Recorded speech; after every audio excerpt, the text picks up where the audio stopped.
Good morning. It is so good to have you all with us this morning. Let's take a moment to join together. Joining is a short period in the silence, in the stillness where we collect ourselves and let go of that which is past, let go of that which is anticipated for the future, and just get settled and centered to where we can bring our focus to the things that Spirit has for us this morning.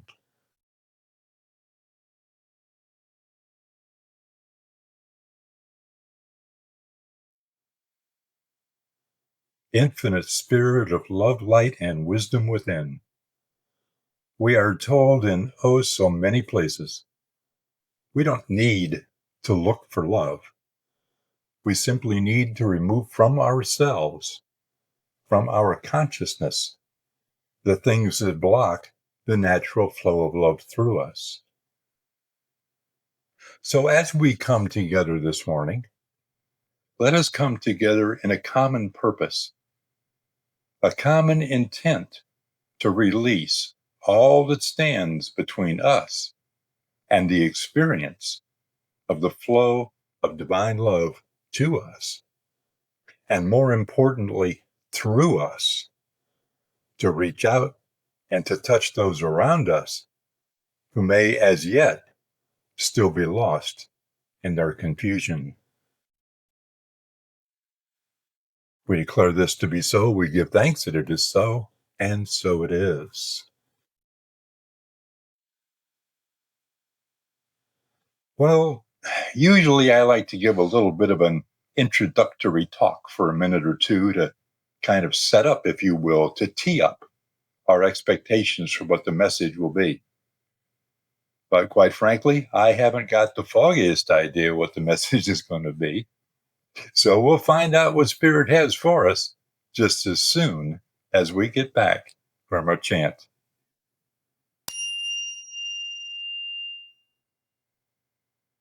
Okay, I feel so much better now. And that reminds me actually of one of my favorite stories, the story of little Johnny. Little Johnny's like 5 years old. And one day his mother comes to him and she says, "Little Johnny, how would you like to have a new brother or a new sister?" And Johnny says, "Right on. When can I meet it?" And mom says, "Well, it takes a while. Things have to cook." So Johnny puts in his time, his whole 9 months. Now, he's not patient during this. He's constantly badgering, but the answer is always the same. Little brother, little sister will be here when they get here. Well, finally, the blessed day arrives. Mom goes off to the hospital. She comes back carrying in her arms a little bundle of joy. And Johnny is stationed right there at the front door. As soon as mom comes in, let me see. Well, be patient, little Johnny. New baby, couple of days, yada, yada, yada. Take it in, put it in its crib. But for this whole 2 days, Johnny is stationed outside the door of that little kid's bedroom. And the parents, they're thinking Johnny wants to take it out and play football with it or something. But finally, they say, "Okay, Johnny, you can come in." With unexpected reverence, little Johnny comes into the bedroom, walks over to the crib, puts his hand on the railing, looks in, and says, "Please tell me about God. I'm starting to forget." That happens to us around the age of 5 or 7, I suppose. We begin to forget why we're here because there's so much in our environment informing us of what the environment thinks we should be here for. And that brings me to one of the biggest scams that the ego has ever perpetrated upon us. This idea of growing up. I remember as a little guy, I'm, 7, 8 years old, and I'm being told when you're 12, you can do so and so. Well, now I'm 12. 13, 14 years old, and I'm told, but when you're 17, you can do so and so. And then I'm 18 or 19, and I'm being told, well, when you're 21, man, when you're 21, the world begins. You can drink legally. You can vote. All these wonderful things you can do. You can also find a mate, get married, bring little children into the world, and of course, indoctrinate them in the same way that you were. And with that comes all this responsibility. And now the ego has got us because we have to be responsible. In the way of mastery, lesson number 2, in the way of mastery, Yeshua comes right out and says it. You don't have to earn a living. Who told you that you do? You don't have to pay your rent or pay your mortgage. Who says that you do? Well, that's a little bit radical. I'm not sure I can go quite that far because, I don't know how the people who own the facilities I live in would react if I came in and said, Jesus has told me I don't have to pay rent. But the point is not that we don't have to pay rent. The point is who says so. That's the point. Is it the ego telling us that we have to pay rent? 99 times out of 100, the answer is yes. Is it the ego telling us that we have to get a job, that we have to go to work, that we have to be responsible, that we have to do all these things? The answer is yes. And of course, immediately I can hear responses in mind saying, well, wait a minute, dude. I got to pay my rent. I got to eat. I got to work. I got to make my car payments. I got to do all this stuff. Well, Yeshua would say, who says so? So what's the deal here? Well, Yeshua would also say, yes, these things need to be taken care of. And if you will seek first the kingdom. Have we ever heard that one before? 2 days in Sunday school, anytime in our life, we've heard that. And yet, that is the crux. That is the crux. That is the crux. If we will seek first the kingdom, if we will first seek that inner connection with our inner being, with our divine self, then everything else flows out of that quite naturally. We go to work, but we go to work at a job that we love. We go to work not because, oh my God, I need to make this much money to pay the bills. We go to work because, oh boy, I get to contribute. I'm going to a place where my skills and my talents are being employed to contribute to the betterment of the company I work for, the community I live in, the customers that are going to buy the products that we make, whatever. When the ego says you have to go to work, it is drudgery. When the inner guide says, let's go to work here. Let's employ our talents and whatnot here. Let's make our contribution here.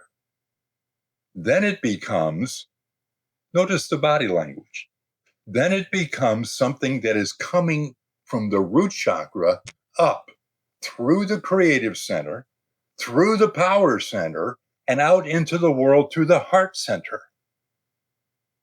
Can you feel the difference in that? So when it's time to pay my rent, it's not, Oh my God, I got to pay the rent. It's, I sit in the stillness, connect with the being within, allow that energy to rise up through the heart. And once it's in the heart and coming out, then I sit down and I write the check. Because I am writing a check and energizing that check with the divinity that is flowing through me into it, out of my hand, through the pen, through the ink, into the paper, blessing that paper, which I then carry to the office. I give into the office, and guess what? All of a sudden, there's this whole stack of checks in this basket that they've got, and there's one in there with just a little bit of light, just a little bit of light. And that's all that's ever required is just a little bit of light. And somewhere along the line, the right person is going to put their hands on that check, and the light is going to impact them in a positive way. Because I paid my rent out of a motivation of loving and caring, not out of a motivation of fear and need. Can we feel the difference? So this whole business of growing up, I really wish, as futile as that is, that I could go back to my firstborn in her crib, put my hands on her and say, you are the holy child of God. You are perfect in every way. And as your body grows and you maintain your connection with the divinity that you are, your life is going to unfold like a flower, and you are going to bless your environment and everybody around you your entire life. I wish I had known that then, as futile as wishing is. I wish I could do that with my grandkids, which is equally as futile because the parents of the grandkids certainly would not accept it. And they're busy teaching these poor little kids how to, be grown-ups. But I really, really wish I could do that. Well, what can I do if I can't do that? Well, one thing I can do is I can call her up and tell her that right now. One thing I can do is I can send her a text, or I could send her an email, or I could send her a physical card, any number of things that I can do that way. But I think there's something that I can do that is even more impactful. Not to not do that, that certainly wants to be done. But I think there's something that I can do that is more impactful even than that. I think that I can go into my stillness, join with my breath, spend maybe 5 minutes just focused on the rhythmic breath. And I don't know why, but that's such a challenge. 5 minutes with the rhythmic breath. Heaven forbid we should do, 20 minutes. But 5 minutes with the rhythmic breath, and then make a conscious effort to drop down into the heart, into the stillness, and say, inner being, inner child, indwelling Christ child who is still there. Show me, remind me, tell me about God, because I am forgetting.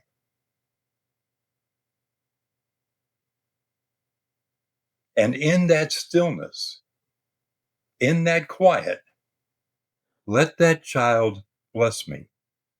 Let that Christ child within be the energy that informs my day, be the consciousness that I tap into when I need to make a decision. So if somebody comes to me and says, you have to do so and so. I can very calmly and lovingly say in response, who says? And if it is appropriate for me to respond, I will be guided as to how I do it. That's what I can do today. I can't go back up and make up for things I did or didn't do 50 odd years ago. But I can take responsibility for what I do today. And I can be every single day of my life. I can be little Johnny. And I can go into my stillness. I can go into my center. I can connect with the divinity within, and I can say, tell me about God. Show me what to do. Because I don't want to be driven by fear. I don't want to be driven by being a grown-up. I want to very literally obey the other injunction that same master teacher gave. Become as little children. Because if you don't become as little children, you won't see the kingdom. Not because you're being punished, but because you're too busy. Your vision is too busy being clouded by all the responsibility. Become as a little child. Let go of all that grown-up stuff. And the spirit within will see to it that our behavior is responsible. We don't have to worry about that. If we are moved by the indwelling spirit to say or do something, we are saying or doing the responsible thing. And our old nemesis, the ego, is never. It's going to beat us into the ground about being responsible, but it is never going to motivate us or move us toward really doing the responsible thing. Only the voice of spirit within telling us, lovingly, gently, quietly, this is where you put your energy. This is where you put your focus. This is where you put your contribution. This is where you need to go. This is what you need to do. And guess what? All of the skills and talents and everything that you've been picking up as you have gone along, I'm going to use those. I'm going to bring those out and hone them and really, really, really make you effective at whatever it is you're choosing to do. Thus saith the Lord. If you first make that interconnection, maintain and sustain that interconnection, and the next thing that you are led to do is going to be one of the best things that you can do. And that is enjoy the meditation. And I'll see you on the other side.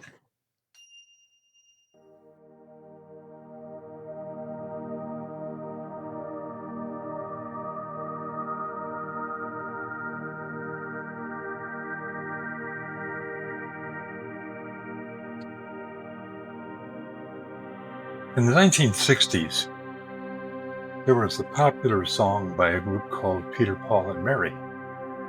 The song was called Puck, the Magic Dragon. The song told a story that has a rather sad ending. But if we use the story as a metaphor, there is something that we can learn from it. Basic story is this. Puck the Magic Dragon lived by the sea and frolicked in the morning mist in a land called Honolulu. His friend was little Jackie Paper, and the song talks about how they would play and carry on and all the different things they would do. Then it comes to the sad part. And the lyric says, "Dragons live forever, but not so little boys." And then the story goes on about how little Jackie grew up, set aside his childish toys, one of which was his connection to Pop. And in the song, that's kind of where we're left.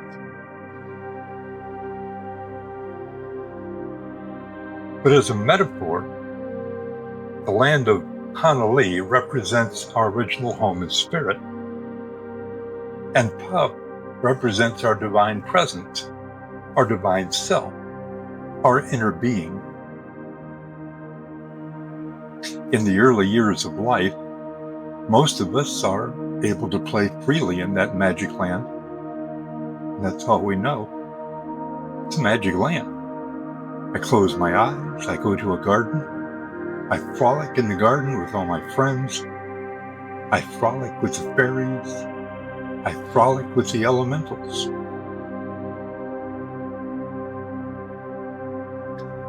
But one fine day, the parental influence, the environmental influence, the educational influence, all of these influences start moving me toward this concept of growing up. And so I forget about my old friend Pup. Dragons live forever. And my inner being, your inner being, our inner being lives forever. We are the ones that shift. We are the ones that move. Puff didn't go anywhere. The magic land of Hanalei didn't go anywhere. It's still there, inside of us. And Puff is not silent. He is constantly calling. By name, he calls to me, "Come back. Come back. I'm still here. We can still frolic together. Come back." And he calls you by name. And he says, "Come back." But the voice of ego says, "Oh, no. Be a grown-up. Be responsible. Get a job. Buy a house. Buy a car." While Puff, with a heart as big as only a dragon can have, is waiting for us to come back. My inner being, your inner being, waiting for us to come back. Infinitely patient. Some people, it takes 40 years before they start finding their way back. Took me that long. Some people do it in 20. Some people in their 80s, and they still don't have a clue. But it doesn't matter, because their inner being, which is eternal and infinitely patient, waits until they come back.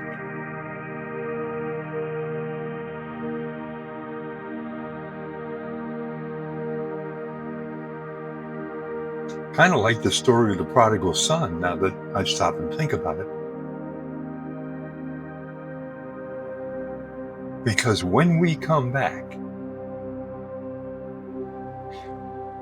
when we are ready to say no to the voice of ego,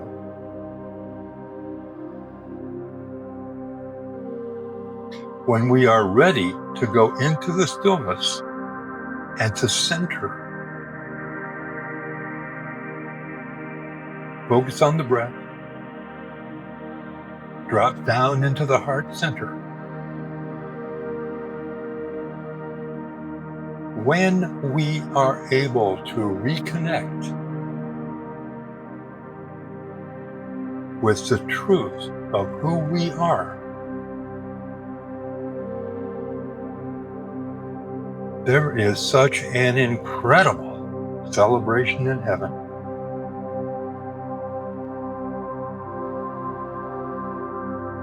No matter where we go, no matter what we do,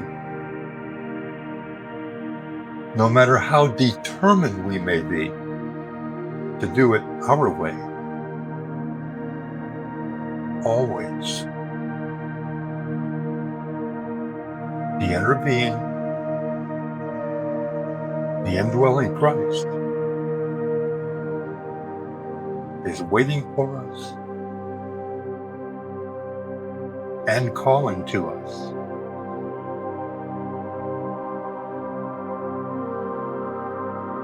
It's simply up to us whether we respond.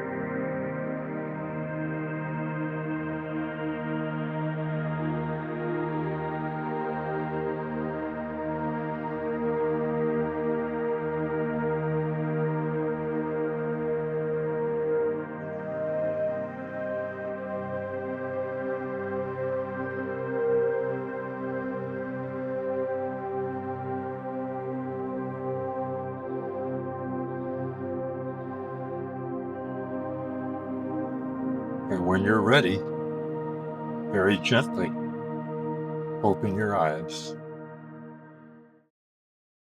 The light that I am surrounds me. The love that I am enfolds me. The power that I am protects me. The presence that I am watches over me. Wherever I am, love is. And so it is. Well, thank you so much for coming out to play again this morning. I look forward to seeing you again in 2 weeks. In the meantime, I love you, I bless you, and I behold the light that you are. Namaste.